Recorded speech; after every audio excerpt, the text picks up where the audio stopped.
بسم اللہ الرحمن الرحیم۔ اللہ اکبر کبیرہ والحمدللہ کثیرہ وسبحان اللہ بکرۃ و اصیلا۔ آج کی یہ جو نشست ہے یہ بہت خاص ہے، اور اس کے خاص ہونے کی وجہ آج کا عنوان ہے۔ اور آج کا عنوان اپنے حافظے کو ہم مضبوط کرنے کے لیے کئی قسم کی چیزیں کرتے ہیں، اور کچھ عرصہ کرنے کے بعد ہمیں اس بات کا احساس ہوتا ہے کہ جو وظائف یا اعمال ہم کر رہے ہیں اس سے کوئی اثر ظاہر نہیں ہو رہا ہے، اور پھر ہم ان چیزوں کو غلط جان کر چھوڑ دیتے ہیں اور پھر کسی ایک نئی چیز کی تلاش میں لگ جاتے ہیں۔ آج کا موضوع یہی ہے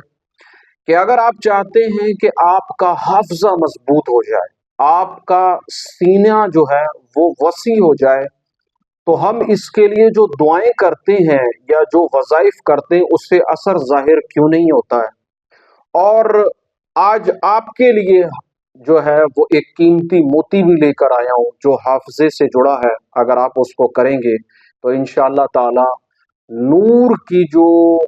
روشنی ہے وہ آپ کے سینے میں، آپ کی عقل میں داخل ہونا شروع ہو جائے گی، بشرط ہے کہ جو باتیں میں کروں آپ اس پر پورا مکمل عمل کریں۔ عام طور پر یہ دیکھا جاتا ہے کہ دنیاوی کامیابی کے لیے یا دنیاوی علوم میں ترقی کے لیے انسان کی خواہش ہوتی ہے کہ اس کا حافظہ جو ہے وہ قوی ہو جائے، اس کی یادداشت جو ہے وہ مضبوط ہو جائے، وہ علم کی باریکیوں کو بہت آسانی کے ساتھ سیکھ بھی سکے اور سمجھ بھی سکے۔ اگر آپ جائزہ لیں تو تمام باتوں کا خلاصہ جو ہے وہ یہی ہوگا، جیسا میں نے کہا کہ وہ علم کے حوالے سے کسی چیز کو یاد کرنا چاہے، کسی باریکی کو سمجھنا چاہے، وہ آسانی کے ساتھ اسے یاد بھی رکھ سکے اور آسانی کے ساتھ ان باریکیوں کو سمجھ بھی سکے۔ بنیادی طور پر کوشش یہی ہوتی ہے۔ اب ہم اپنی محدود سوچ اور محدود سینے کے ساتھ جب وظائف کی دنیا میں کسی بھی ایسے وظیفے کا یا ایسی دعا کا انتخاب کرتے ہیں جس سے انسان کے حافظے میں، یادداشت میں قوت پیدا ہو، اور پھر وہ کر لینے کے بعد پھر جب ہم اس وظیفے کو پڑھنا شروع کرتے ہیں تو اس سے اثر ظاہر نہیں ہوتا،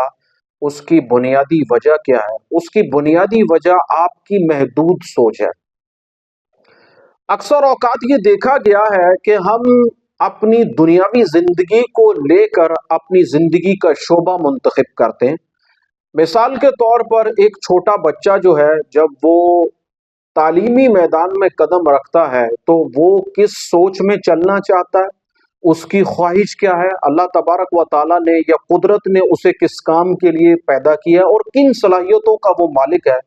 یہ چیزیں جانے بغیر ہم کوشش کرتے ہیں کہ دنیاوی اعتبار سے وہ شعبہ جات جس میں کامیابی اور جاب کے ذرائع یا یوں سمجھیں کہ آمدنی کے ذرائع زیادہ ہوں، ہماری کوشش یہی ہوتی ہے کہ ہمارا بچہ جو ہے وہ اسی میدان میں جائے تاکہ دنیاوی اعتبار سے وہ اسٹیبل ہو سکے، فائنینشلی طور پر وہ اسٹیبل ہو جائے اور زندگی میں بہتر سے بہتر قدم رکھ سکے، آگے بڑھ سکے۔ اب ہوتا کیا ہے، مثال کے طور پر ایک بچہ جو ہے وہ، میں ایک مثال دے رہا ہوں کہ وہ بچہ جو ہے وہ سائنس کے شعبے میں بڑی ترقی کر سکتا ہے، اللہ تبارک و تعالیٰ نے اسے بڑی تخلیقی صلاحیتوں سے نوازا ہے، وہ اگر اس شعبے میں جائے تو بڑی کامیابی اس کو حاصل ہو سکتی ہے، وہ نام کما سکتا ہے، مال کما سکتا ہے، اور جو صلاحیتیں اللہ نے اسے دی ہیں وہ اس کو استعمال کر کے بہت کچھ کر سکتا ہے۔ لیکن کیا ہوتا ہے، بدقسمتی یہ ہے کہ اس کے والدین یہ فیصلہ کرتے ہیں کہ بجائے اس کو اس راستے پہ ڈالنے کے، اس کو جو ہے وہ انجینئرنگ کے راستے پہ ڈالا جائے، اور پھر اس کو ایک انجینئر بنانے کی جستجو اور کوششیں شروع کر دی جاتی ہیں، یہاں تک کہ وہ بچہ جو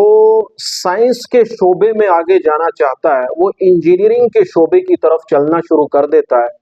اور پھر ایک وقت ایسا آتا ہے کہ وہ پھر نہ تو پورا اس شعبے میں جا پاتا ہے جہاں اس کے والدین چاہتے تھے کہ وہ چلا جائے، اور نہ ہی وہ کچھ کر پاتا ہے کہ جو وہ سوچتا تھا یا جو صلاحیتیں اس کو اللہ تبارک و تعالیٰ نے عطا کی تھی۔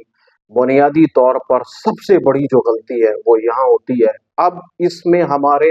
حافظے کا بڑا عمل دخل ہے۔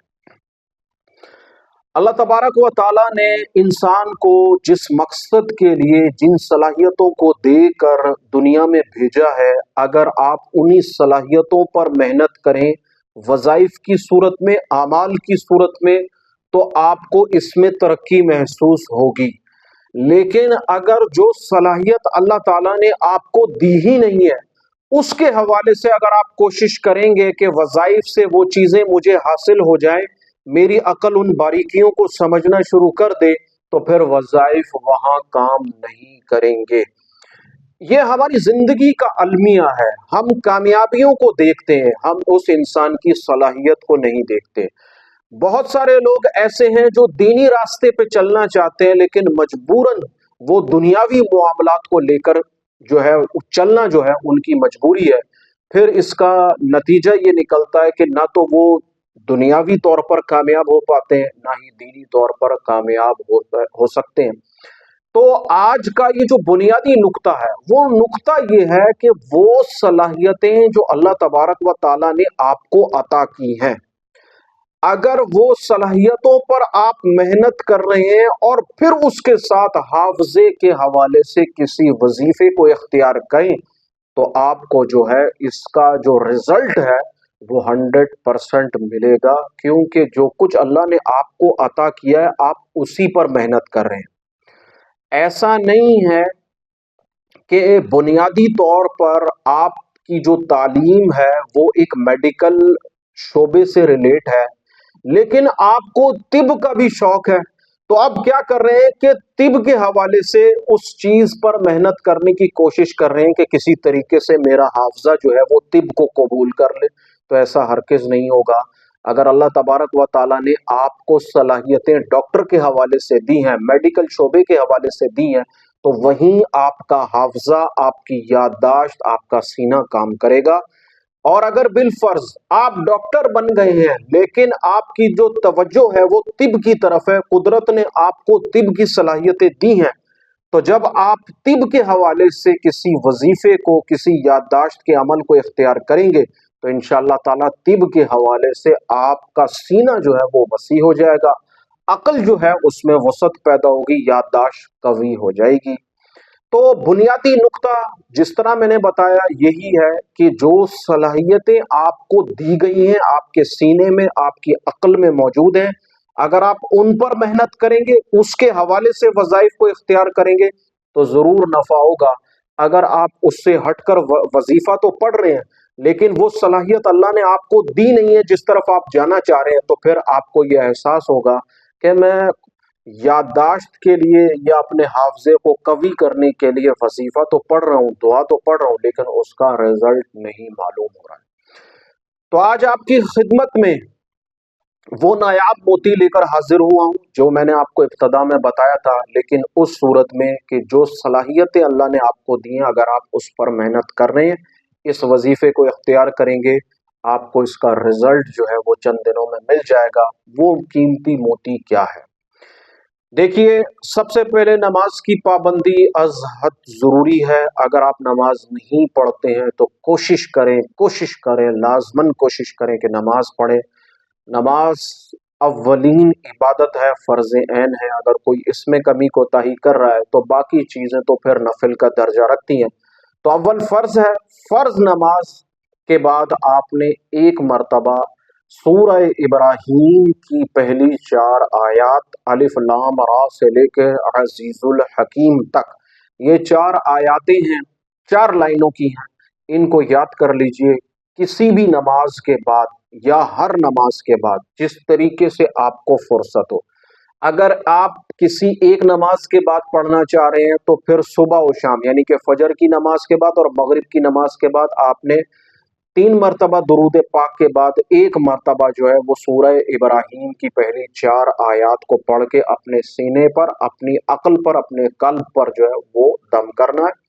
اگر آپ اس ترتیب کو ہر نماز کے بعد کر لیں تو نور علی نور ہوگا۔ تو انشاءاللہ تعالی یہ ایک مختصر سی ترتیب ہے۔ سورہ ابراہیم کی پہلی 4 آیات یاد کر لیجئے، کسی بھی نماز کے بعد آپ اس کو ایک دفعہ پڑھ سکتے ہیں، اول و آخر 3 مرتبہ درود پاک کے ساتھ، ہر نماز کے بعد بھی پڑھ سکتے ہیں۔ انشاءاللہ تعالی ہر نماز کے پڑھنے کے بعد یا کسی بھی ایک نماز کے پڑھ لینے کے بعد جب آپ اپنے سینے پر، اپنی عقل پر، اپنے قلب پر دم کریں گے، انشاءاللہ تعالی نور کا جو فیض ہے، نور کی جو برکات ہیں، یہ جو قرآن کی کا جو باطن ہے وہ آہستہ آہستہ آپ کے باطن میں منتقل ہونا شروع ہو جائے گا، آپ کے سینے میں وسعت پیدا ہوگی، آپ کی عقل کی گرہیں جو ہیں وہ کھلنا شروع ہو جائیں گی۔ تو ترتیب وہی ہے جیسے میں نے بتائی، کوشش صرف یہی رکھیے گا کہ وہ صلاحیتیں جو اللہ نے آپ کو عطا کی ہیں اگر آپ اس کے حوالے سے اس کو کریں گے یا حافظے سے جڑے کسی بھی وظیفے کو کریں گے تو انشاءاللہ تعالی اس کا جو رزلٹ ہے وہ آنا شروع ہو جائے گا۔ یہ اب سوال یہ پیدا ہوتا ہے کہ یہ کب تک کرنا ہے؟ آپ اس کو صدا کرتے ہیں، اللہ تعالیٰ آپ کے قلب کے اندر خیریں برکتیں جو ہیں وہ نازل فرمائے گا۔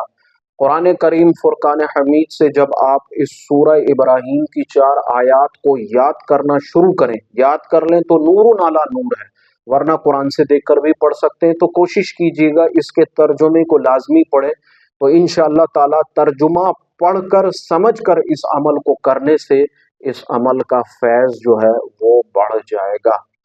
تو اپنی گفتگو کو یہی اختتام کرتا ہوں، اگر آپ بھی حافظے کو قوی بنانے کے متلاشی ہیں اور وہ صلاحیتیں جو اللہ نے آپ کو دی ہیں اس کو بروئے کار لا رہے ہیں تو انشاءاللہ تعالی اس وظیفے سے جو ہے وہ ضرور بالضرور آپ کو فائدہ ہوگا۔ مجھ خاکسار کو دعاؤں میں یاد رکھیے گا۔ اللہ تبارک و تعالی آپ کا حامی و ناصر ہو، آمین ثم آمین۔